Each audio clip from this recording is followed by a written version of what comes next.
Hi library friends, it's Miss Rita and I am here to share our Carry and Craft Paper Garland edition with you today. The inspiration for this story came from a book by Laura Ingalls Wilder on the banks of Plum Creek, and in the chapter about their new house, Ma makes paper garlands to decorate. While Pa was driving in the nails to hold the strings for the curtains, Ma brought out 2 long strips of brown wrapping paper that she had saved. She folded them, and she showed Mary and Laura how to cut tiny bits out of the folded paper with the scissors. And when each unfolded her paper, there was a roll of stars. Ma spread the paper on the shelves behind the stove. The stars hung over the edges of the shelves, and the light shone through them. So they were out on the prairie where there wasn't a whole lot of much of anything. There weren't stores. You couldn't go to Target and buy something new to make the house pretty. But Ma had saved some wrapping paper, and she turned that into a decoration to add a little bit of something special to the house. So I'm going to teach you today how to take any kind of paper and turn it into something special. So in your kit today, you have a big piece of what we call Manila paper. You have a big piece of white copy paper. And you have a very long strip of butcher paper. Okay, and what you're going to end up with is a garland like this. You can make one with hearts. I made one with stars, just like Ma did.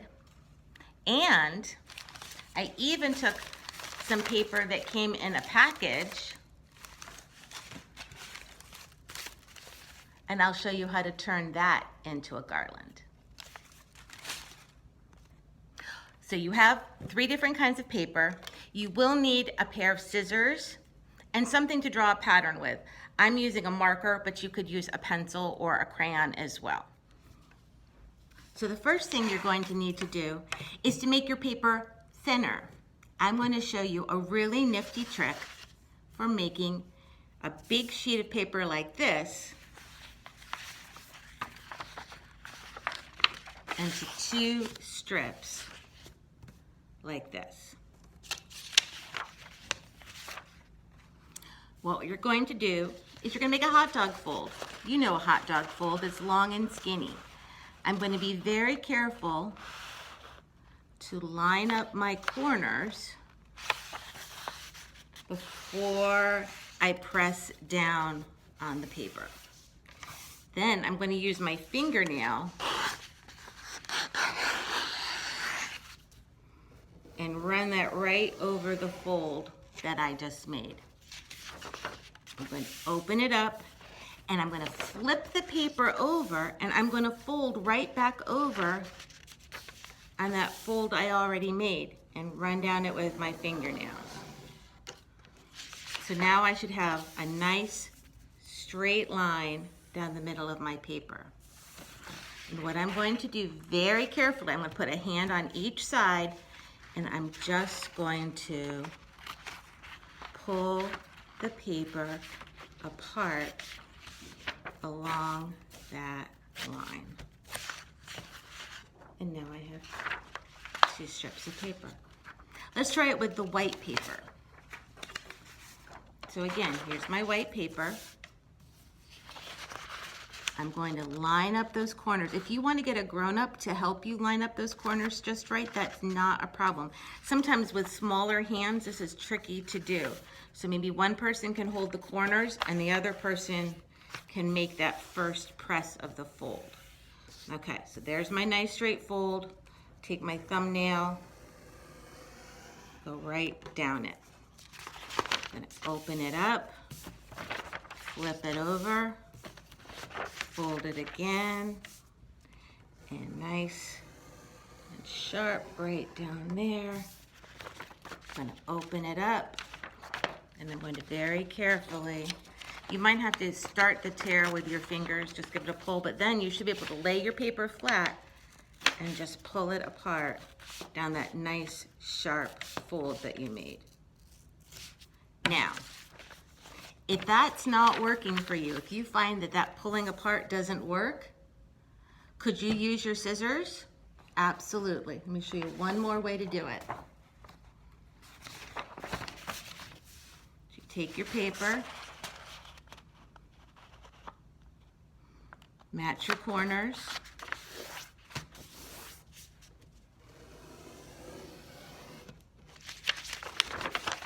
make your fold nice and sharp. And then if you don't like the tearing method, you can cut down that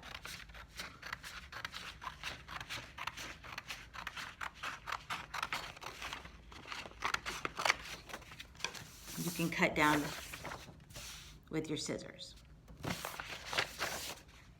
Okay. The next step is to do some accordion folding.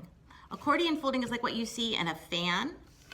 And so all you're going to do is you're going to decide about how big you want your design to be, and you're going to make a fold. Okay, just like that. I chose, it's about as long as my thumb. And I folded it down. I'm going to flip the paper over, and I'm going to fold over exactly that much again. So here's my first fold, folded it, fold it again. Then I flip it over,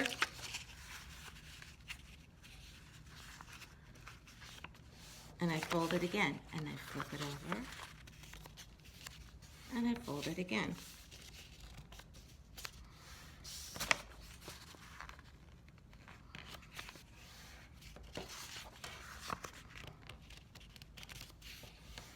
And I have a little tiny piece left over. You have a choice. You can just fold it over and have part of your design, or you can cut that bit off. That's totally up to you. Okay, now you have a piece of paper that looks like this. So it's an accordion fold. The important part, and the part that makes it a garland, are these folded bits on the sides. So whatever design you draw on your paper, you need to be sure that it overlaps at least one point on those sides. Let me show you.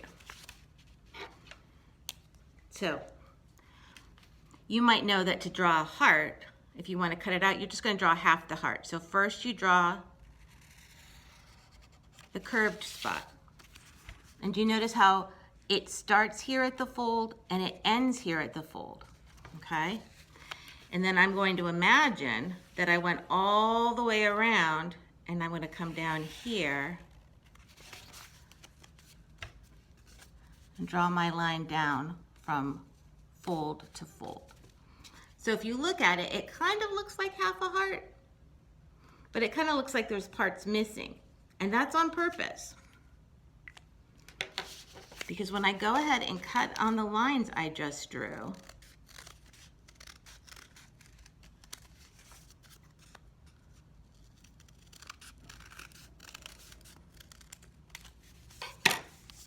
it really doesn't look like much of anything, does it, friends? But when I open it up, you see how my heart is connected.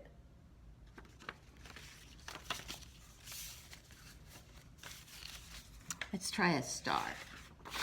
So here's my white paper. Okay, we're gonna try this with our white paper. I'm gonna make it a little bit bigger this time because I'm making a star.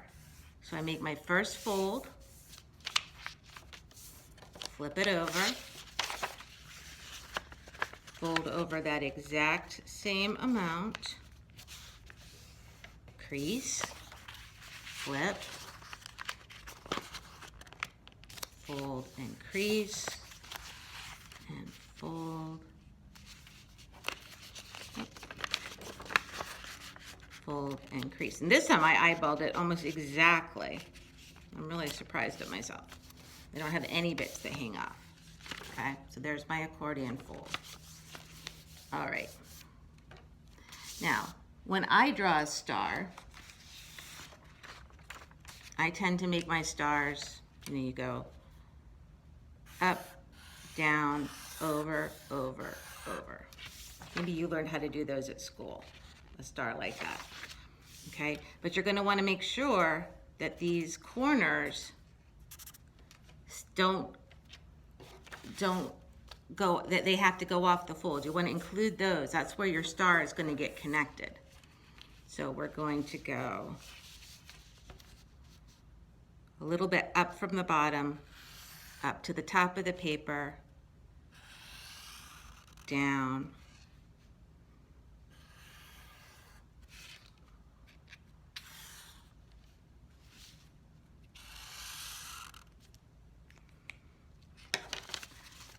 so you can see the parts where my corners or my vertices would meet is sort of over here because I don't want to cut my folds.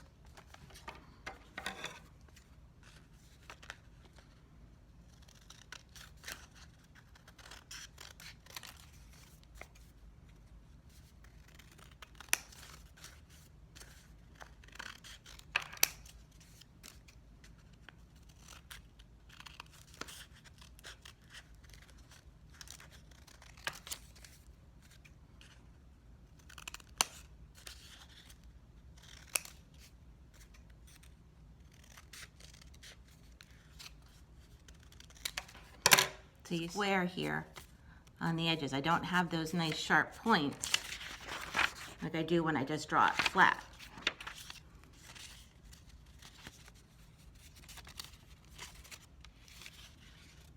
And there are my stars.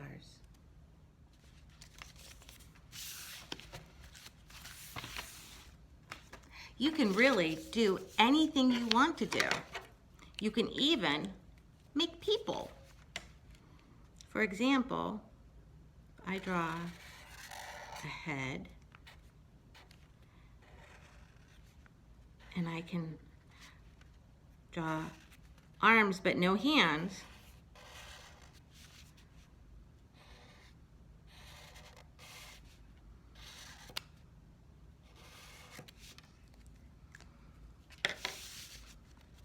Like that.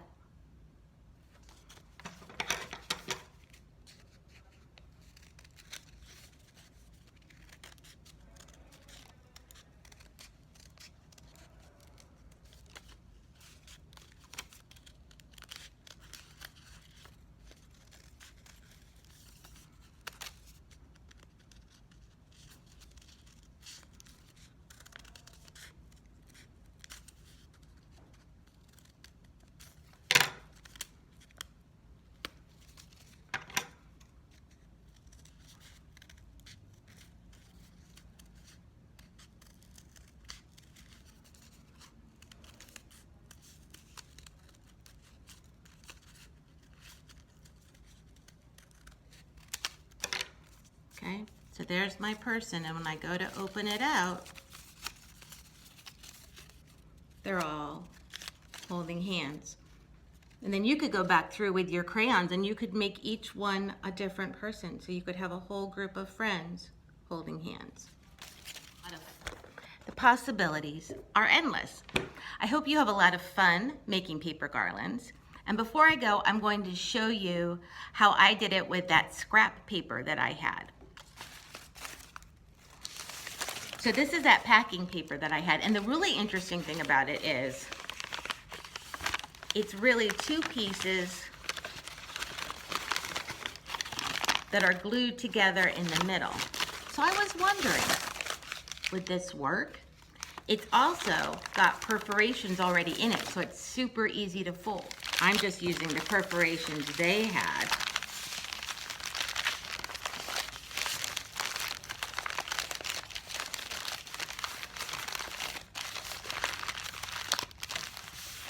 To fold it all up. And I love hearts. I think that they are easy to make on a garland, and I use them on everything. So I'm going to draw my curvy spot, and I'm going to draw the base of my heart. Now this is really thick, so I imagine it's going to be a little tricky to cut. I'm going to go slow.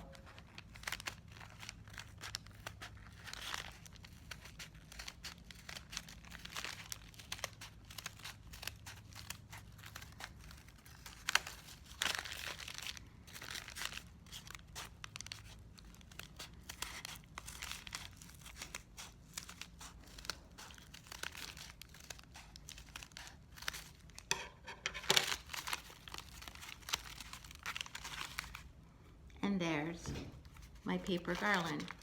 And I suppose I could, if I wanted to, kind of open it up. So when I hung it, it had some dimension to it. But I just wanted to show you, you can use any kind of paper as long as it's okay with the grown-ups at your house that you use it. So ask first, and then I hope that you're able to stay cool and decorate your house with some beautiful paper garlands. And I'll see you again really soon.